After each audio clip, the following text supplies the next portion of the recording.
Hey everybody, this is Melina from ScrapbookingwithME.com and Me Crafty Scrapper here on YouTube and Instagram. I had gone off the reading and book wagon.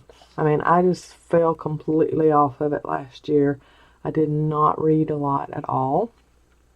And like I've stated in a previous video, I did read through the Bible last year. That was my challenge to myself, and I did accomplish that. But as far as other reading materials, books, whether it be novels or, memoirs or whatever, I did not read practically anything last year. It's pretty pitiful. If you are not a member at Goodreads, they have an app, or just goodreads.com, and I get all kinds of great information from other readers as far as their reviews and things like that on books. I love Goodreads. I love going on there pretty much every day and looking to see what new books are coming out, what new recommendations I have from other readers, whether it be friends that I have on Goodreads or just someone that has seen books that I want recommended to me. It's a great resource for people that love books and love to read. I am also on my that ChameleonNet, where it's hooked up to your local library, and you can rent or borrow books on the online library, and you don't actually have to go to your library. I also do that, so I'm through that. And then I'm also on NetGalley. That is a website for professional readers, which I don't consider myself one, but it is a website for professional readers, and the publishers put books that are about to come out on that website, and you can request to read them, and then the publisher picks you to read their book before it's actually released to the public, and then you get to give your honest review. And I leave my review on Goodreads, and then there's a couple of other websites that I leave them on. And then I also put all of my reads here in my book. This is that Scribbles That Matters journal that I had gotten a few months back to use this year. And I'm also on Audible. So that's the ways that I read books. And of course, I also buy books on occasion, hardly ever, because I love audiobooks a little bit more than physical book. And then just because I can get through them easier and quicker. And I also still borrow books from my local library. But I wanted to go over what I have read so far this year, and it's a lot, y'all. I am very, very impressed with myself that I have completed this many reads. I'm very shocked at this. Very, very shocked. In my reader's review that I'm keeping up with all of the books I'm reading this year, so I have the title, author, format of how I read it, whether it be a physical book, audiobook, an ebook that is an ARC, an advanced reader's copy. That's quite a bit of what I've been reading lately. The pages, and then my rating. I have read 14 books already for 2022. That's crazy. And here we are on the 18th of January. I've already read 14 books. I'm reading my 15th right now and almost done with that one. So I think that's a very, very good track record so far, just in January of 2022. But I'm going to be showing the book itself. It'll be in a picture around this area. So I'm going to push this off to the side. The first book that I read this year is from my absolute favorite author, and that is Nicholas Sparks' The Wish. That is his brand new book. It just came out September of 2021, and I thoroughly enjoyed this book. I gave it a 4-star rating. It's really close to most all of his other books. The Notebook is my all-time favorite book of his that he's ever written, so I compared it to that. So he got a 4-star for that one. It's about a lady named Maggie. She's had a rough childhood, sent away when she was young for an unwanted pregnancy, and things developed from there. She's made a life for herself in another city. You know, a lot of his books are based in North Carolina, and that's kind of where she was sent to have the child so that nobody in her hometown would know what had happened and all this stuff. But anyway, it evolves into one of his best story plots, I'm just saying. So if you have a chance to read The Wish, you need to do so. That is a really good book, and like I said, one of my favorite authors. So that was a great way to start the year. I actually read that one on New Year's Day. In one day. It was awesome. That's how good it was. The next book that I read, and I had started this one last year and just didn't finish it, and I had barely started it last year. So I'm still putting it on 2022 because I read the majority of it this year, and that is We Hope for Better Things by Erin Bartels. And I gave it a 2-star. Let me reiterate, I am all for an easy read, no vulgarness or graphic scenes, and I love Christian fiction. The Wish by Nicholas Sparks is not like that, but I still gave it 4 stars because he usually is a very clean writer, and that's another reason why I love him. We Hope for Better Things is a Christian fiction book, but it had some graphic detail in it, and it wasn't the easiest read either. I didn't follow the story very well, and it had a dual timeline, and I have a hard time with those kinds of books. I love that I read it and finished it and went through, finished it out. But yeah, I gave it 2 stars. 2 stars. Wasn't very impressed by that book. The next book I read, and it was audiobook, and that's why the cover looks like it does. The Secrets We Left Behind by Susan Elliott Wright, and that's Wright. I gave it 3 stars. It would have ranked higher on my star rating had it not had so much vulgar language in it. It did. And I'm just a vanilla kind of person.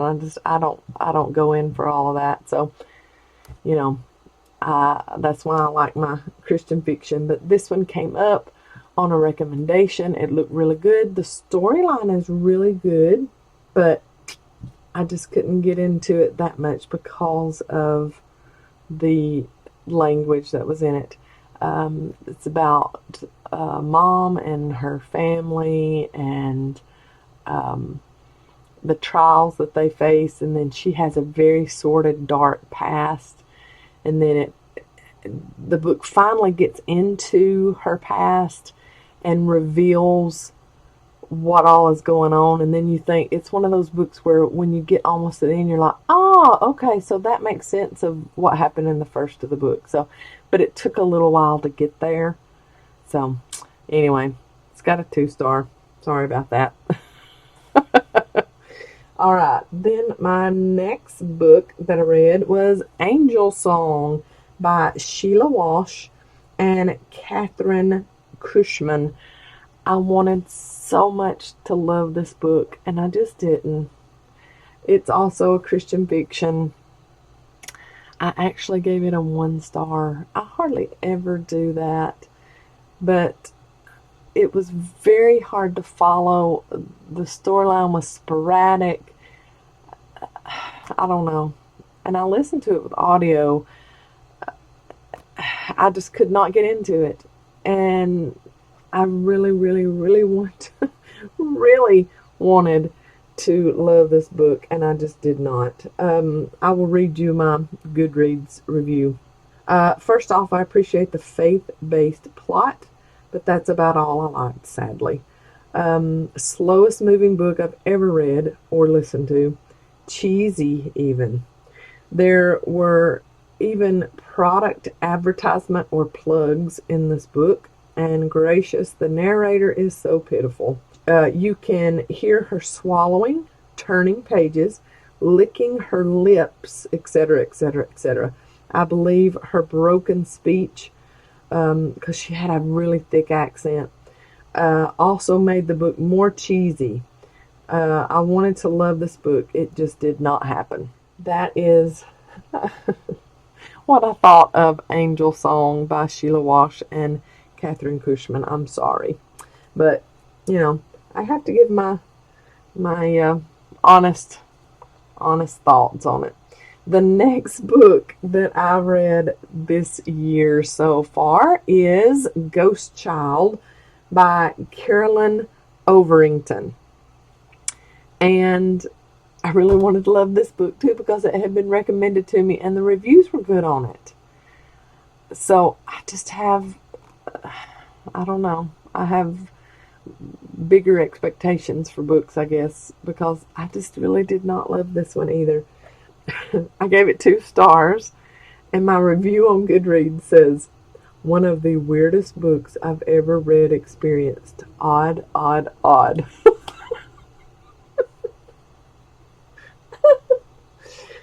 You know, I'm honest.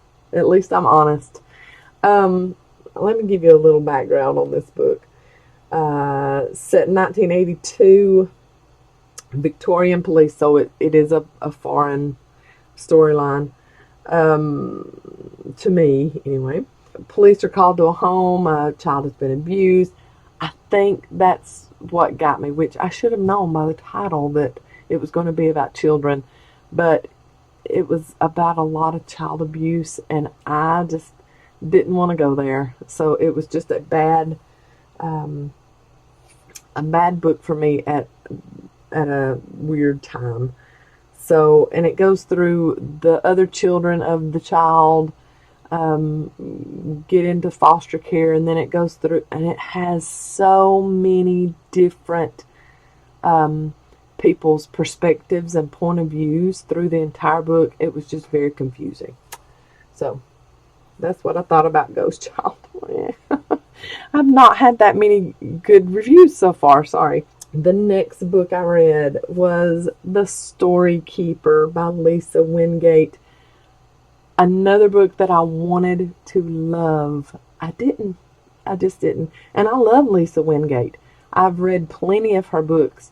I love her books, but The Story Keeper is not one of her best works. To me, anyway, just saying. It is part of the Carolina Heirlooms series she has. This is book number 2. And let me read you my review. I had the audiobook. Here we go. I say, oh me, worst narrator I've ever endured. Her breathy cheesiness is so weird. Oh me. The book starts super duper slowly. My favorite part was the last chapter and the epilogue. So that just tells you right there, I guess, what I thought. I'll read you a synopsis of this. When successful New York editor Jen Gibbs discovers a decaying slush pile manuscript on her desk, she has no idea that the story of Sarah, a young mixed-race woman trapped in Appalachia at the turn of the 20th century, will both take her on a journey and change her forever. Happy with her life in the city and the top. I mean, it goes through so many different. But I saw Lisa Wingate, and I thought, I love the books that I've read of her so far. This will be good. I don't care that the description is kind of confusing. Let's go ahead and read it. Anyway, set in the Blue Ridge Mountains. And this is another one, a lot of different people's viewpoints throughout the book, and it just confused me so much. So, Story Keeper by Lisa Wingate. All right. Next book that I read was Last Girl Gone by J.G. Heatherton. I gave this book 3 stars. So we're doing better. This is book 1 of Laura Chambers' mystery. I really like the storyline in this one. I even say on my Goodreads review it's a solid 3.5 stars. Cons: useless profanity. There was lots of profanity in this book. Pros were great plot. I love a good whodunit, and this storyline of this book is definitely that. It kept me guessing until the end. Not predictable. The author's mind really raced around with that one. I'll give her that. I'm no prude. I understand that colorful language is a popular thing when writing, even though I hate to read it and especially hate hearing it in an audiobook. But the way it was used in this book was crude, elementary, and totally unnecessary. So, Last Girl Gone. The plot is awesome. And the suspense and mystery of this book is awesome.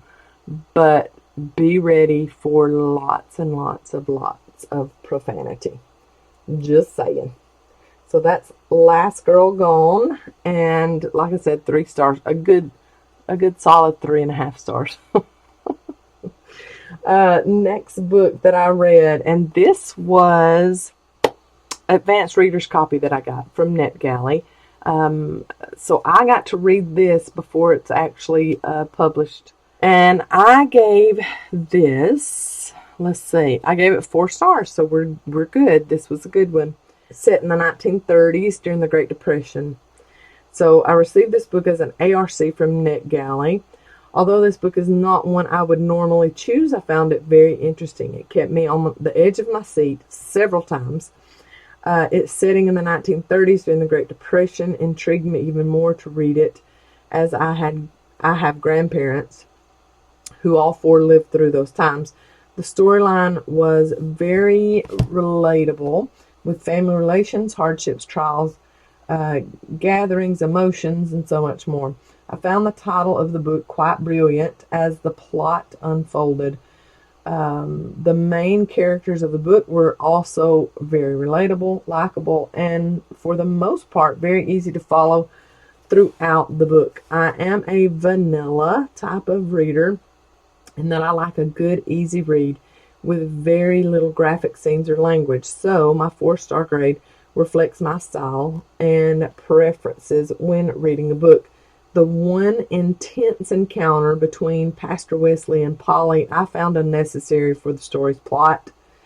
I also didn't find the handful of vulgar words needed, but also appreciate that there were so few sprinkled throughout the book. All that being said, I don't give many 4-star grades to books, and even fewer 5 stars. So even with the few things I dislike, the overall storyline made up for them, and I was able to continue on, finish the book, and appreciate the author's work. So if you have a chance to read The Unveiling of Polly Forrest, I would recommend it. It was a good read, except, for what I just said in there.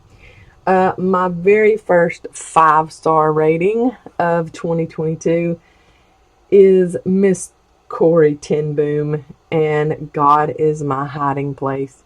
Y'all, I wept through this book. It was so good. It is a devotional. It's 40 devotions for refuge and strength. And it brings out highlights from her published book that she wrote with what's their name? The Sherrills. God is My Hiding Place, it brings highlights from that book. This devotional was so sweet. It was an advanced reader's edition that I got, so I will be purchasing the physical book for my own personal collection, because this is one I want to just read over and over and over again. It was wonderful. It came out, it was published October 2021, so just come out. I was excited to review this book, and I was so excited when I got the email from NetGalley that the publisher had chosen me to review it.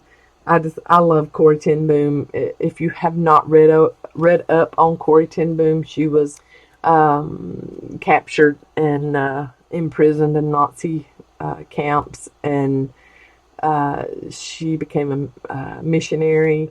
She went through some hardships, and to know that, so you need to know her background and then read this book, because to know her background and all that she went through, and then for her to encourage you with a devotional going through all of her background, and then what she reaped from that, but then what she learned from God from it too. Oh my gracious, it was an awesome book. If you have the means to get this book, I highly recommend it.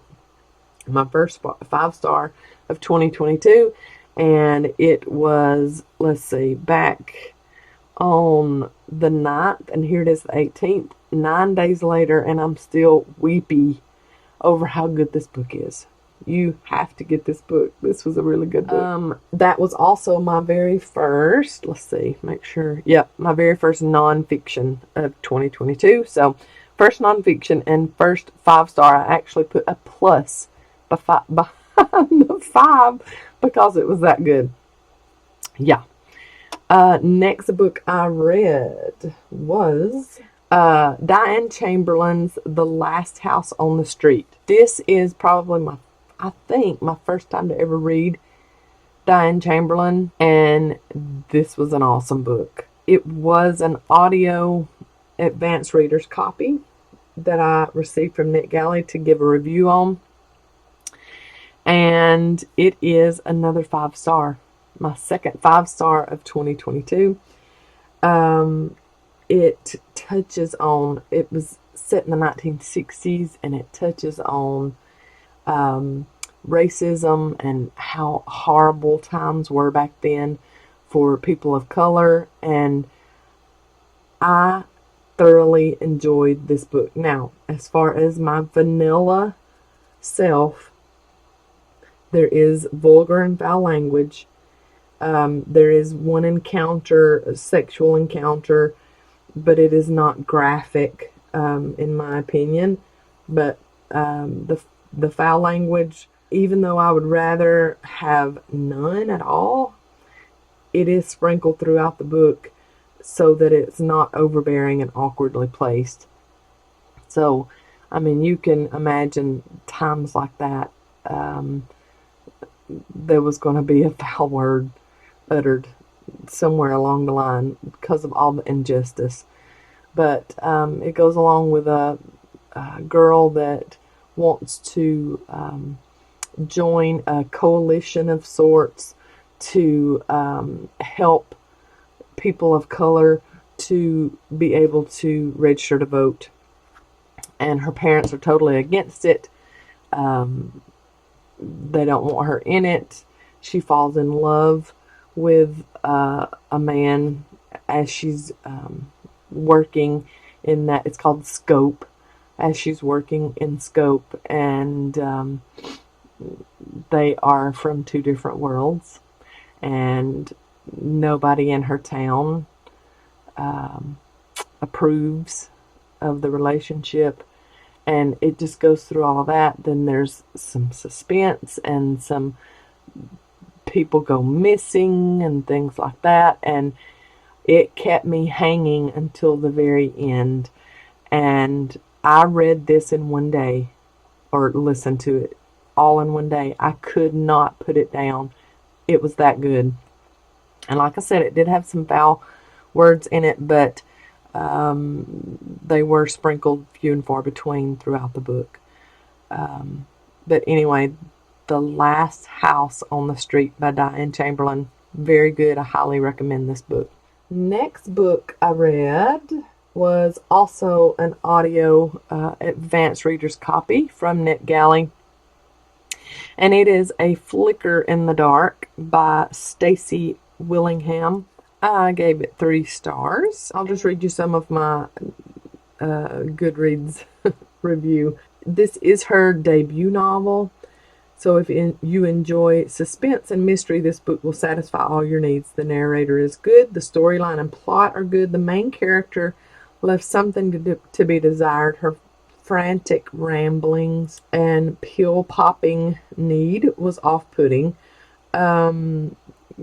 Get past the first 120 pages and the story begins to fall into place and move a little more fluently.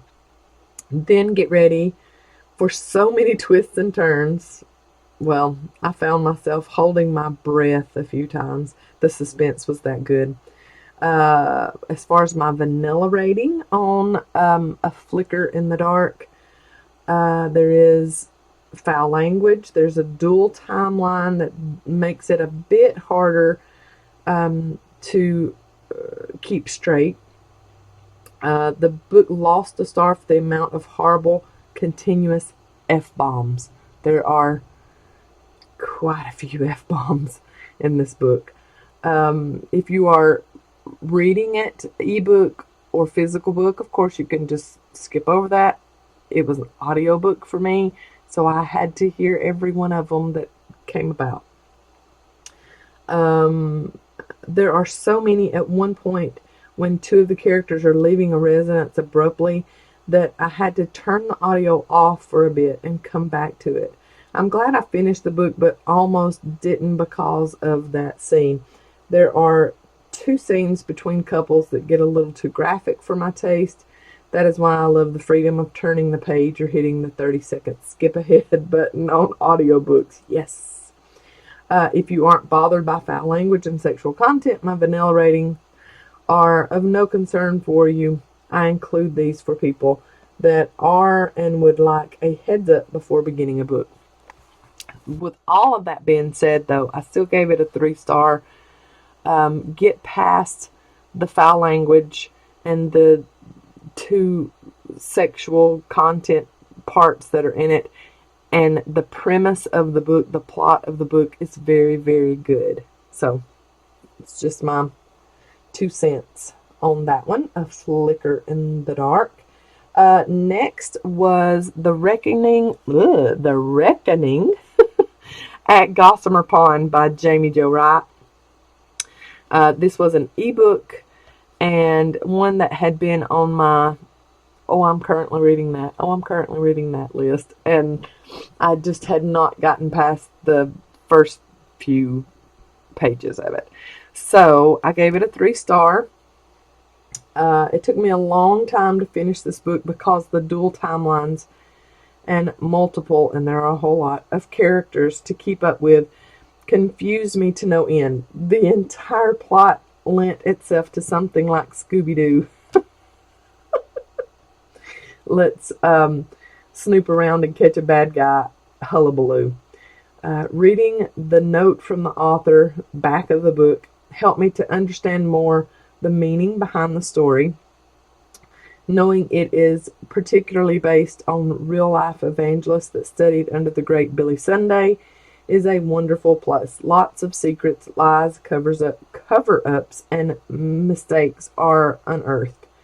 Grace is given and truth triumphs at the end, so it was worth finishing. It is a Christian fiction book. Jamie Jo Wright is a Christian fiction author, and I really, really, really wanted to love this book even more than I did. I did not, but it did have a good plot twist and ending, but the dual timelines kind of threw me off. So that's my review of The Reckoning at Gossamer Pond. Next is my absolute favorite of the year so far, and that is The Lady's Mine by Francine Rivers. It is an advanced reader's copy. It comes out in February of 2022. 5 stars. Now, if you have read Francine Rivers, she's a Christian fiction author. Her Redeeming Love book has sold millions and millions of copies, and it is coming out as a motion picture in a couple of days. So I love Francine Rivers. I have lots of her books on my bookshelf. And this one, when I first saw it, I thought, I might not read that one just because of the description of the book. It is kind of westerny, like Wild West kind of setting, and that's not usually my forte. But this book is amazing. Let me just read you my review of this book.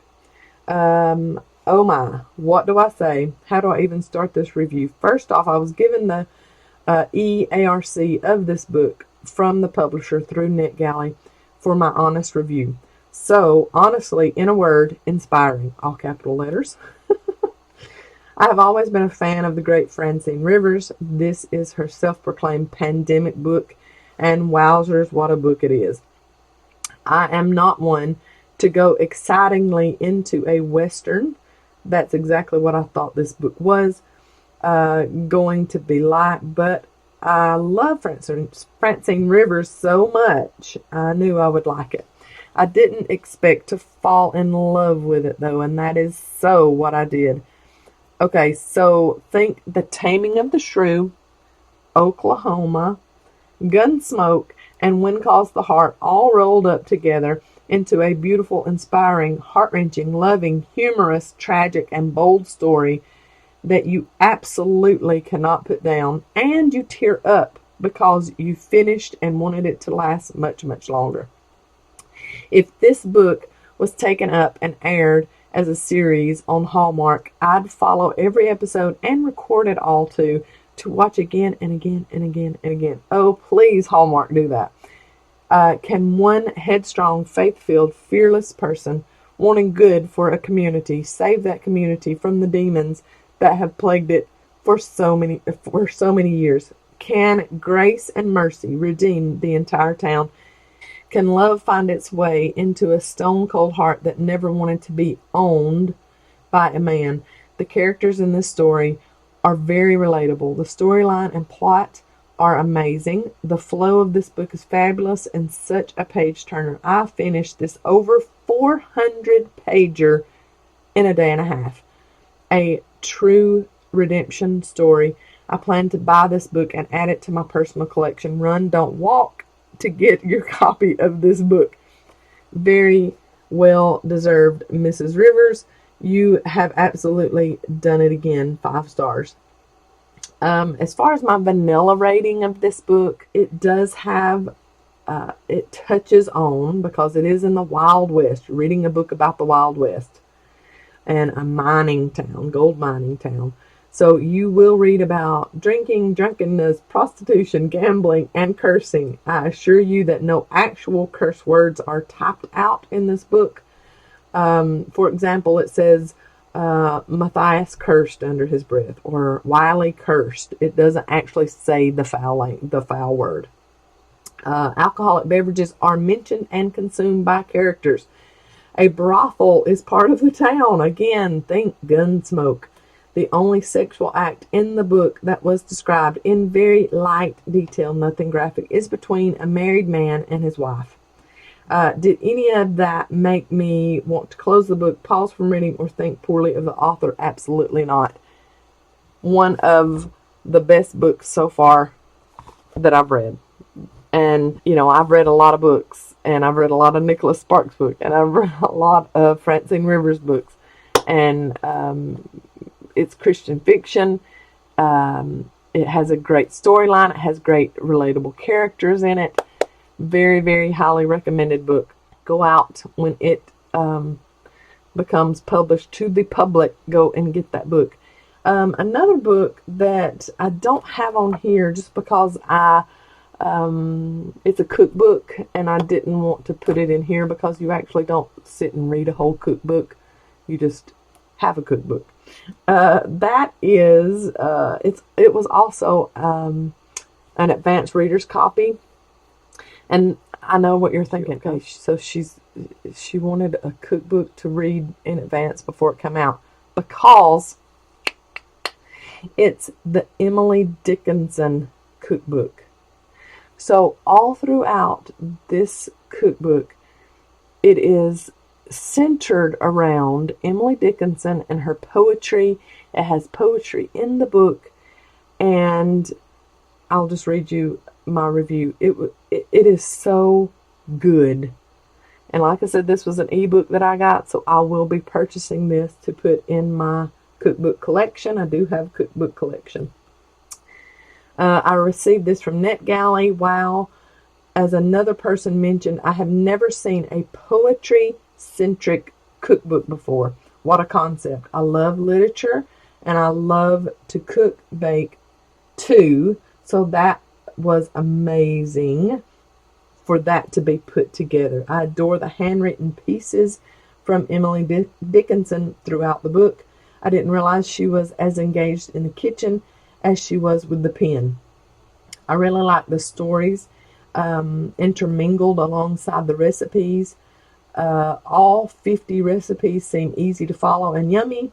This would make a beautiful gift. I plan to purchase the physical copy to add to my ever-growing cookbook collection.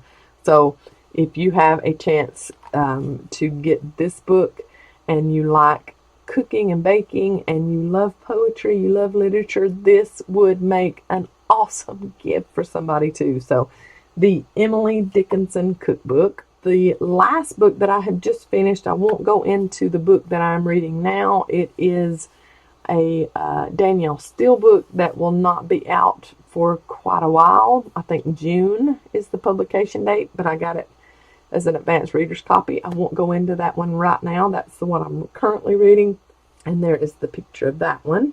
And the last book is A Heart Adrift. It's also a Christian fiction book by Laura France. And this book was written above my pedigree. I'm just saying. I was lost in this book. I'm not sophisticated enough for this book. Beautifully written book. Beautiful scenery described in this book. High society, you know, big time falutin people in this book. And it was entirely over my head. Now, I gave it 4 stars because I don't believe in trashing a book just because I don't have the ability to understand it. It was a beautifully written book. It flows. It talks about Christian values through it. It's a beautiful little love story intermingled into it. I just could not get into it because it was so over my head. It's set in the 1700s. So I should have known from that I was not going to be able to get into it. But it is. It's set in the 1700s. High society allure. If you're into that, this is truly your book. It had some these and thous in it and things like that. So old world language in it. Nothing that went off on my vanilla radar. Christian fiction. Didn't have anything going on there. So that was good. It has lots of biblical references in it. It has prayer in it. It has a faith-based storyline. I appreciate all of that. It was just way above my pedigree. So if you have a chance to read A Heart Adrift by Laura France, I would, that's Frantz, I would highly recommend this book for somebody more sophisticated than I. I couldn't get into it. It was not my cup of tea. But I applaud anybody else that reads it, and it was, and they understand it completely because you are my hero. Anyway, that is my books that I have read so far. And like I said, I am currently reading. I haven't got my ending date on that one. Flicker in the Dark. I ended that one on... Oh, no wonder I don't have an ending date on that. I finished that in one day. That's why. Now, God is My Hiding Place, I did not put an ending date on that one because I want to just continually read that one. Almost done with Suspects by Danielle Steele, like I said, and I will give that rating. It will not be a 5-star, and I can just tell you that right now. It's not going to be a 5-star. I haven't read a Danielle Steele book in a long time, and I kind of remember why I haven't.